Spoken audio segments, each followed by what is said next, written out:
to be stained. We're going to put some colour in the background to increase the contrast.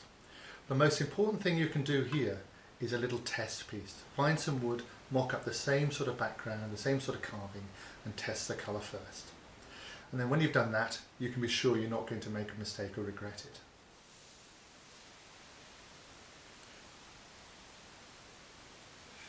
I'm using a water-based red dye, and you can see that the V-groove around the edge is a nice point to work up to.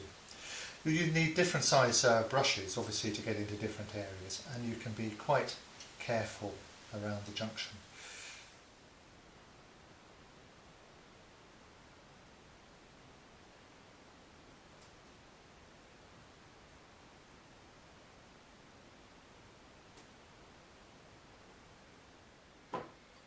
So, when you've finished off the background with the colour, there's one final stage, and that is to seal the wood ready for it being outside, and I prefer linseed oil or Danish oil rather than a varnish.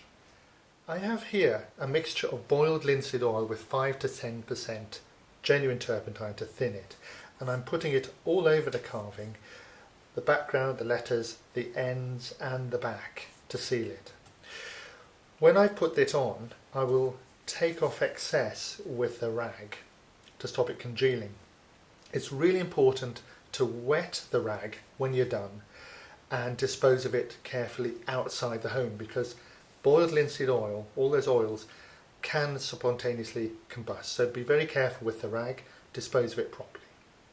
So finish the whole carving with the linseed oil. You might need 2 or 3 coats to really soak in.